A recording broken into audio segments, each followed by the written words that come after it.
Hello, Tregarrick class. A very happy day to you, whatever time of day you happen to be watching story time. Yes, it's that day of the week again where I read you a little story. Now, this week's little story is from this book here, A Time to Laugh.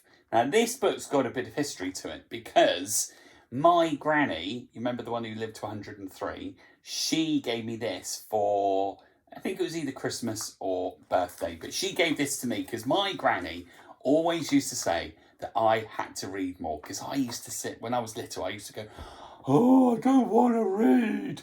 But then she got me into reading and I've never looked back, because stories are so fantastic. And this is full of fun stories. And you can, I could try and see, I thought I'd written my name in it somewhere.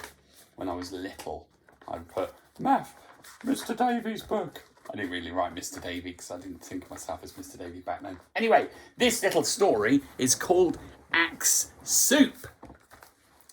So are you sitting comfortably? Then I will begin.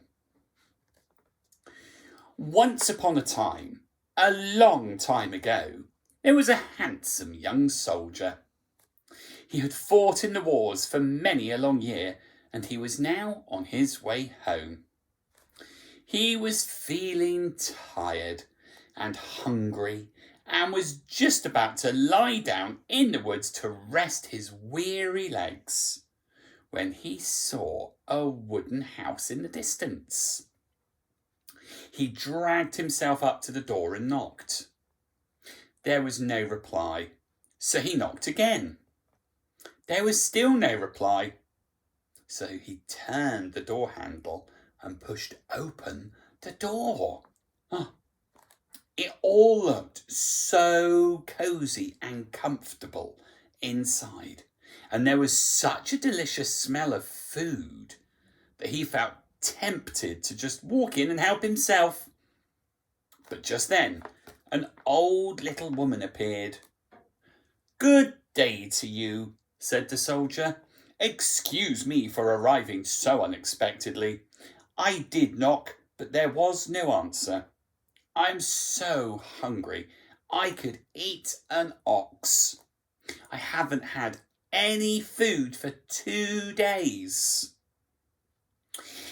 The old woman looked at the soldier, but said not a word.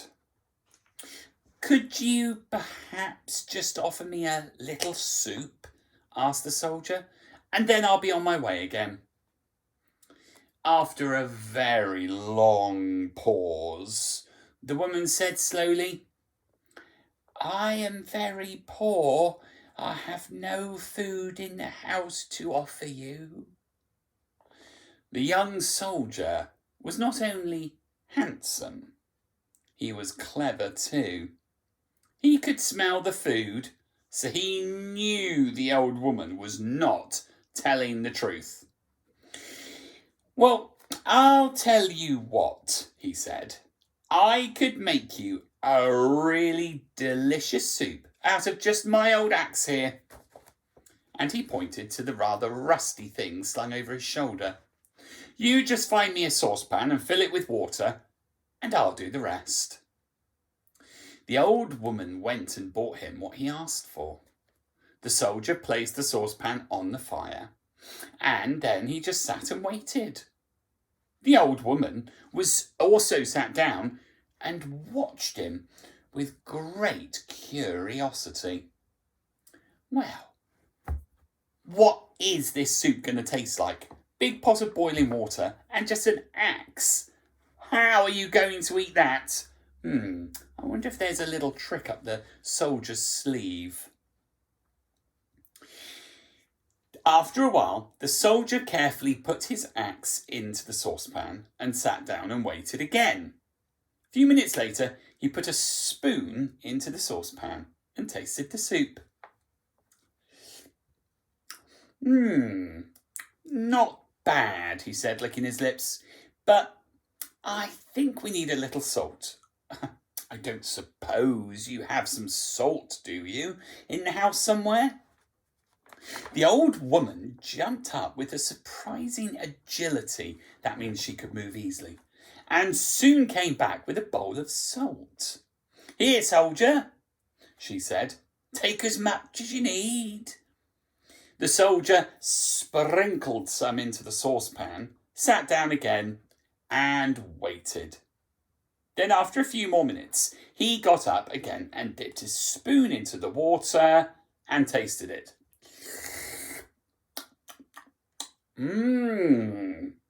It's a lot better now, he said thoughtfully. Salty water. It's not enough yet. But I think I could improve it if only I had a spot of cabbage to add to it.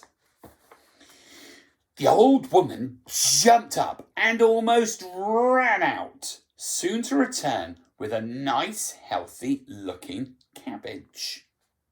The soldier placed the cabbage into the saucepan, sat down, and waited.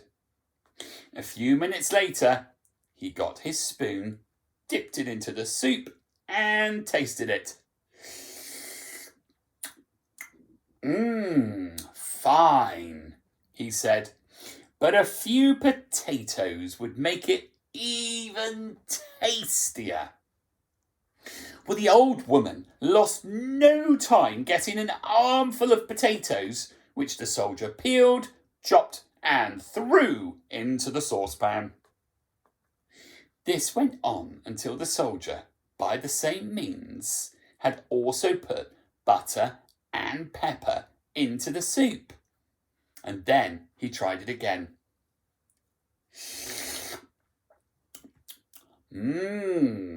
What's it like now? Asked the old woman. Oh, it really is wonderfully tasty, replied the soldier.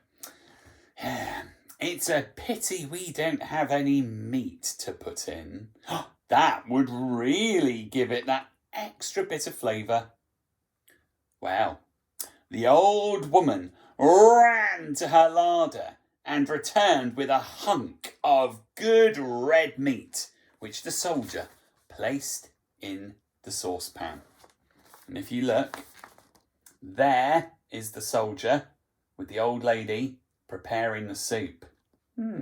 He's been busy. Amazing. We'll soon have a soup fit for a king, he said, rubbing his hands and sniffing the appetising fumes that rose from the boiling water. Let's just wait a little while longer for my axe juice to really work. Finally, the soldier decided the soup was ready. The old woman fetched up 2 large soup bowls and poured out a handsome portion into each one. A handsome portion means a nice, generous amount. That's kind of old-fashioned language, because this book's a bit old.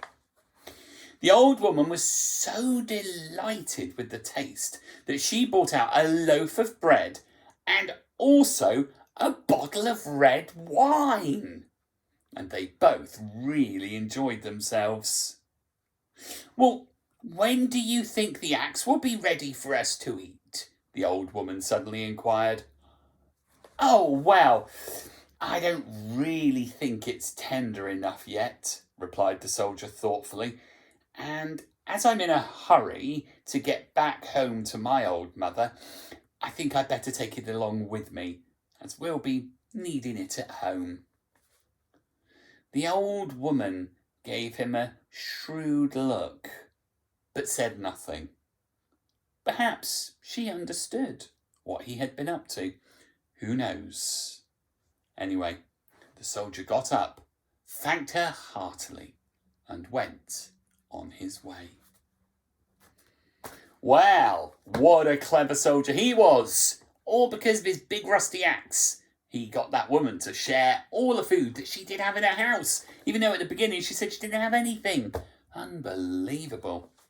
Right, now, I also said, because that was a shorter story, I also said that I would read you a couple of poems, because I love poems. I think poems are great fun, and I've found a couple that I'd like to read to you, and that will be the end of today's Story time and poetry time. Right, these two poems belong together and they're written by the same poet. He's called Roger Stevens. The first poem is called Helen's Lunchbox. The next poem is called Billy's Lunchbox. I asked Helen, "What have you got in your lunchbox?" She said, "The crunchy taste of a summer orchard, the orange tang of a Spanish holiday, the mooing of cows moving slowly through the grass, the smell of freshly turned earth, and the salty scent of the sea, all wrapped up in my mum's warm morning smile."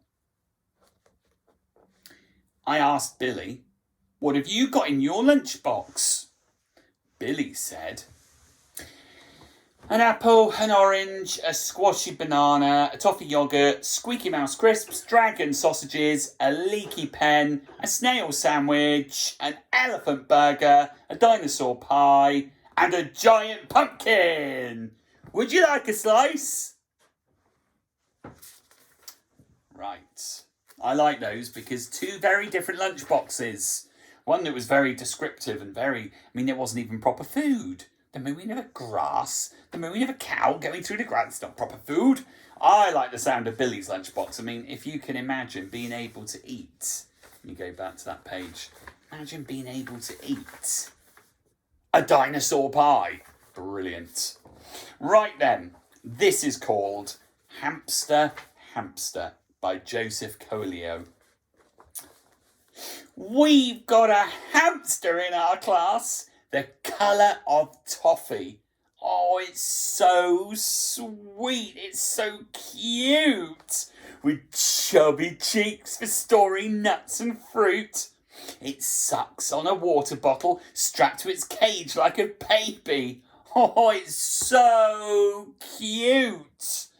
It's got these darling little paws and this tiny little tail. Oh, it's so deliciously cute.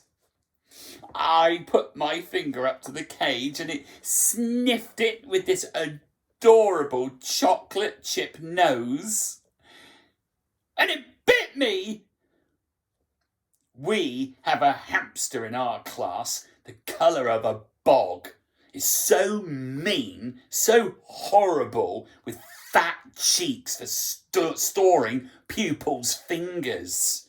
It sucks at a water bottle strapped to its cage like a greedy rat.